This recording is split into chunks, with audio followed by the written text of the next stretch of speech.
अभी मैं बताने जा रहा हूँ एपी चैप्टर का उदाहरण 10 का क्वेश्चन। उदाहरण 10 का क्वेश्चन कह रहा है फूलों की एक क्यारी की पहली पंक्ति में 23 गुलाब के पौधे हैं। यानी फूलों की एक क्यारी है, उस क्यारी की पहली पंक्ति में जो है 23 गुलाब के पौधे हैं। फिर आगे कह रहा है दूसरी पंक्ति में 21 गुलाब के पौधे हैं। यानी उस फूल के क्यारी की दूसरी जो लाइन है उसमें 21 गुलाब के पौधे हैं। फिर आगे कह रहा है तीसरी पंक्ति में 19 गुलाब के पौधे हैं। यानी उस फूल के क्यारी जो है उसके पंक्ति में यानी लाइन में 19 गुलाब के पौधे हैं। फिर यहाँ कह रहा है इत्यादि, यानी इसी तरह आगे भी जारी है। तो आगे कह रहा है उसकी अंतिम पंक्ति में 5 गुलाब के पौधे हैं। उसके जो सबसे लास्ट वाला जो पंक्ति है, लाइन है, उसमें 5 गुलाब के पौधे हैं। उस फूल के जो क्यारी है उस क्यारी के सबसे लास्ट वाला जो लाइन है उसमें 5 गुलाब के पौधे हैं। उसके बाद आगे कह रहा है इस क्यारी में कुल कितनी पंक्तियां हैं।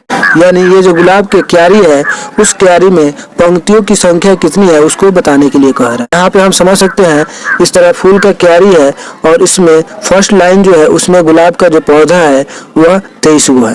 फिर दूसरी जो लाइन है उसमें जो गुलाब के पौधे हैं उसमें 21 गुलाब के पौधे हैं। फिर तीसरी जो लाइन है उसमें 19 गुलाब के पौधे हैं। उसी तरह आगे और सबसे जो लास्ट वाला पंक्ति है उसमें 5 गुलाब के पौधे हैं। तो इतना देने के बाद कह रहा है कि इस क्यारी में यानी इस तरह एक क्यारी होगा, उस क्यारी में कितने पंक्ति होंगे यानी कितने लाइन होंगे उसको बताने के लिए कह रहा है। तो इस क्वेश्चन को कैसे बनाएंगे चलिए इसको बताते हैं। लेकिन बताने से पहले आपसे एक छोटा सा रिक्वेस्ट है कि अभी तक इस चैनल को सब्सक्राइब नहीं किए हैं तो प्लीज़ इसे सब्सक्राइब कर लें और यह वीडियो आपको पसंद आए तो इसे लाइक करें और ज़्यादा से ज़्यादा शेयर करें। तो चलिए इसको बताते हैं। तो इस क्वेश्चन को बनाने के लिए सबसे पहले यहाँ पे हल लिख लेंगे। हल लिखने के बाद इसमें जो है सबसे पहले यहाँ पे लिखेंगे पंक्तियों में गुलाब के पौधों की संख्याएं, इस तरह लिख देंगे।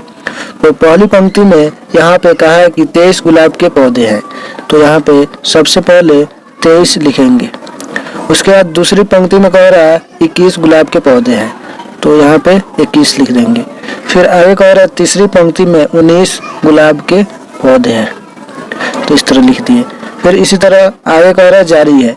तो उसके बाद आगे यहाँ पे कहा कि उसकी अंतिम पंक्ति में 5 गुलाब के पौधे, यानी सबसे जो लास्ट पंक्ति है उसमें 5 गुलाब के पौधे हैं। तो इतना दिया हुआ है। इसमें कहा है आगे कि इस क्यारी में कुल कितनी पंक्तियां हैं, यानी इस बाग में या इस क्यारी में जो क्यारी सजाया रहता है उसमें कह रहा है कि कितने पंक्तियों की संख्या है उसको बताने के लिए कह रहा है। तो यहाँ जो लास्ट पद है इसी से मालूम चलेगा। तो पहले इसको हमको एपी देखेंगे है कि नहीं है। जब एपी हो जाएगा तब हम इसको आसानी से बता सकते हैं कि इसमें कुल कितने पंक्ति है यानी इसमें कुल कितने लाइन है उसको बता देंगे। तो सबसे पहले इसमें देखेंगे यहाँ पर 23 है, 23 के बाद 21 हुआ है। कब हुआ है तो 23 में से 2 घटाने पर 21 हुआ है। उसी तरह 21 जो है यहाँ पे 19 हो गया है। कब हुआ है तो 21 में से 2 घटाने पर हुआ है, यानी इसमें एक निश्चित संख्या घटाने पर अगला पद प्राप्त हो रहा है। तो वह निश्चित संख्या सभी में समान रूप से घट रहा है, तो इसलिए यह एपी का कंडीशन है। तो हम इसको यहाँ पे लिख सकते हैं एपी और इसको एपी में इस तरह सजा लेंगे 23, 21 और 19 और उसके आगे अंतिम पद 5 हो जाएगा। अब जो है यह एपी का कंडीशन हो गया, तो अब इसको हम एपी के द्वारा बनाएंगे। तो सबसे पहले यह जो है लास्ट पद है, तो लास्ट पद जब है तो लास्ट पद का जब संख्या मालूम चल जाएगा कि यह इतना है, तो इससे हम बता देंगे कि इस क्यारी में पंक्तियों की संख्या यानी लाइनों की संख्या जो है इतना है। यानी लास्ट वाला यानी अंतिम वाला जब मालूम चल जाएगा तो हम बता सकते हैं।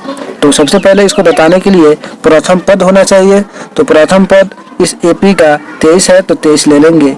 यहाँ पे लिखेंगे ए बराबर 23, यानी प्रथम पद ए है तो ए का मान जो है 23 हो गया। उसके बाद सार्वंतर होना चाहिए, तो सार्वंतर को डी से लिखते हैं। यहाँ पे डी लिख देंगे और बराबर सार्वंतर का वैल्यू जो है अगला पद में से पिछला को घटाने से निकलता है। तो इस एपी का अगला पद 21 है और इसका पिछला पद 23 है, यानी अगला पद में से पिछला को घटा देंगे तो सार्वंतर निकल जाएगा। तो इस एपी के अनुसार यह दूसरा पद है, यह पहला पद है, तो दूसरा पद में से पहला पद को घटाएंगे। तो दूसरा पद जो है 21 है, 21 लिख देंगे और माइनस पहला पद जो है 23 है तो 23 लिख देंगे। अब जो है 21 में से 23 को घटाना है तो उल्टा घटेगा, 23 में से 21 घटेगा तो 2 हो जाएगा। और माइनस वाला का वैल्यू ज़्यादा दिख रहा है इसलिए यह घटने के बाद माइनस होगा। तो सार्वंतर का जो वैल्यू है -2 हो गया। तो यहाँ पे प्रथम पद सार्वंतर निकल गया। उसके बाद यह लास्ट पद लेंगे तो लास्ट पद को लिखेंगे an बराबर 5, क्योंकि लास्ट पद जो है इसका संख्या जो है पद संख्या यह मालूम नहीं है तो an बराबर 5 लिख लेंगे। यानी n जो है यही n बताएगा कि यह 5 जो है कितने स्थान पर है।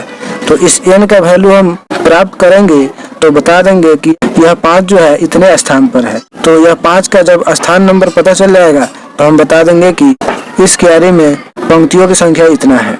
तो इसको बताने के लिए यहाँ पर an बराबर 5 वैल्यू है तो an वाला फार्मूला लेंगे, यानी nवें पद वाला फार्मूला लेंगे और n का मान प्राप्त करके बता देंगे। तो यहाँ पे सबसे पहले हम an वाला फार्मूला लिखेंगे। an बराबर फार्मूला होता है a plus n-1 into D, यही होता है nवें पद का फार्मूला। इसको लिख दिए। अब इसके जगह पर हम वैल्यू रखेंगे तो an का जो वैल्यू है यहाँ पे 5 लिखे हैं तो यहाँ 5 लिख देंगे और बराबर a का वैल्यू इसमें यहाँ पे लिखे हैं 23 तो 23 लिख देंगे और प्लस n का वैल्यू मालूम नहीं है, इसको निकालना है, इसको ज्ञात करना है तो n इसी तरह रहेगा और -1 है तो -1 लिख देंगे और गुना d का मान यहाँ पर है -2 तो -2 लिख देंगे। तो उसके बाद रखने के बाद वैल्यू अब इसको हम सॉल्व करेंगे तो यहाँ 5 तो रहेगा। अब इस 23 को बराबर के इस साइड लेके आएंगे तो इस साइड जो है प्लस में है तो इधर आकर के माइनस में 23 हो जाएगा और इधर से बचेगा n-1 गुना -2। तो इतना लिखने के बाद अब जो है यहाँ पे घटाव की क्रिया होगी तो घटाएंगे 5 में से 23 को तो यहाँ पे उल्टा घटेगा, 23 में से 5 घटेगा तो 23 में से 5 घटेगा तो 18 होगा और माइनस वाला का वैल्यू यहाँ पे ज़्यादा दिख रहा है तो माइनस में लिखेंगे और बराबर इधर है n-1 गुना -2। अब जो है यहाँ पे -2 गुना में है, इसको बराबर के साइड लेके आएंगे तो बराबर के साइड आएगा तो भाग में हो जाएगा, यानी -18 में भाग करेगा -2 और इधर बचेगा n-1। अब -2 से -18 में भाग करेंगे तो माइनस भाग होकर प्लस हो जाएगा और 2 से 18 में भाग करेंगे तो 9 हो जाएगा। तो यहाँ पर 2 से 18 में भाग करने पर 9 हुआ और इधर है n-1। अब जो है हमको n का वैल्यू चाहिए तो -1 को बराबर के साइड भेजेंगे तो यह माइनस में है तो बराबर के इस साइड आएगा तो प्लस में हो जाएगा तो +1 हो जाएगा और इधर बचेगा सिर्फ n। अब इस दोनों को जोड़ देंगे तो 10 हो जाएगा और इधर n रहेगा, यानी n बराबर 10 हो जाएगा। तो इसलिए लिखेंगे n बराबर 10। तो अब n का मान जब 10 निकल गया तो यहाँ पे हम कह सकते हैं कि ये 10 बराबर 5 है, यानी 10वां जो पद है 5 है। इस एपी में 10वां पद 5 है तो 10वां पद जो है सबसे अंतिम पद है तो इसमें कुल पद जो है 10 है, क्योंकि इसमें पद का संख्या 10 आ गया। तो इसके आधार पर यानी इस n के वैल्यू के आधार पर अब हम बता सकते हैं कि इस क्यारी में यानी गुलाब के पौधों की क्यारी में जो पंक्तियों की संख्या है वह कुल 10 गो पंक्ति की संख्या है, यानी कुल लाइनों की जो संख्या है 10 है। यहाँ पे कुल कितनी पंक्तियाँ है तो 10 है। तो इस तरह का क्वेश्चन बनेगा। तो दोस्तों यह क्वेश्चन आपको कैसा लगा अपनी राय कमेंट बॉक्स में लिखें और इस वीडियो को लाइक करें और ज़्यादा से ज़्यादा शेयर करें।